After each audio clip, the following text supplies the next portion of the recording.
மலைமேல் செல்வதற்காக சட்டமன்ற அறிவிப்பின்படி இன்றைக்கு 1,20,00,000 ரூபாய் செலவில் 4 சிறப்பு பேருந்துகள் இந்த மாவட்டத்துடைய அமைச்சர் அன்பிற்கினிய அருமையண்ணன் மூர்த்தி அவர்களும் துறையினுடைய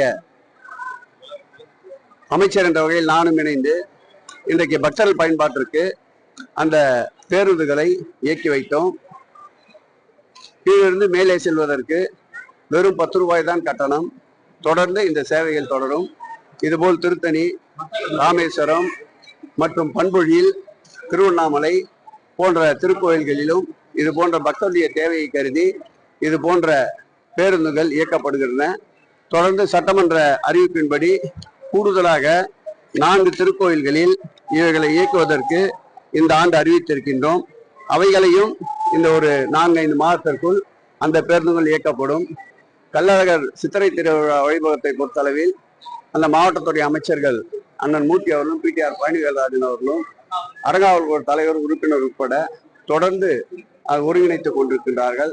நானும் முதல் வாரத்தில் மீண்டும் வருகை தந்து அந்த பணிகளை ஒருங்கிணைக்க இருக்கின்றேன்.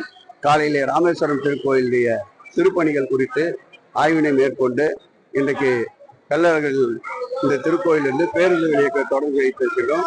கடந்த முறை இந்த ஆட்சி ஏற்பட்ட பிறகு தொடர்ந்து எப்படி சீரோடும் சிறப்போடும் நடைபெற்றாலும் சிறு சிறு சம்பவங்கள் நடந்திருந்தாலும் அவையெல்லாம் போக்குகின்ற அளவிற்கு அதிக கண்காணிப்போடு அதிக அக்கறையோடு அனைத்து பணிகளையும் கள்ளழகர் திருக்கோயிலுடைய சித்திரை திருவிழா இந்த ஆண்டு திருக்கல்யாணம் முதல் கொண்டு அழகர் ஆற்றிலே இறங்குவது முதல் கொண்டு தேர் முதல் கொண்டு சிறப்போடு செயல்படுவதற்கு காவல்துறை, வருவாய்த்துறை, அதேபோல் மாநகராட்சி, இந்து சமய அறநிலைத்துறை, தீயணைப்புத்துறை, மருத்துவத்துறை, சுகாதாரம் அனைத்து துறைகளும் ஒருங்கிணைந்து தொடர் ஆய்வுக் கூட்டங்கள் மேற்கொண்டிருக்கின்றார்கள். இன்று காலையில கூட நம்முடைய மாவட்ட அமைச்சரும் அதேபோல் அந்த தொகுதியுடைய சட்டமன்ற உறுப்பினரும் அமைச்சருமான பிடிஆர் பழனிவேல்ராஜனும் நெடிய ஒரு ஆலோசனை கூட்டத்தை மேற்கொண்டிருக்கின்றார்கள். இந்த முறை சிறப்பாக நடக்கும் என்பதை எல்லாம் வல்ல இறைவன் துணையோடு மாண்புமிகு முதல்வர் வழிகாட்டுதலோடு சிறப்புக்கு சிறப்பு சேர்க்கின்ற வகையில் இந்த ஆண்டு சித்திரை திருவிழா நடைபெறும். செய்திகளை உடனுக்குடனும் துல்லியமாகவும் தெரிந்து கொள்ள சப்ஸ்கிரைப் பண்ணுங்க.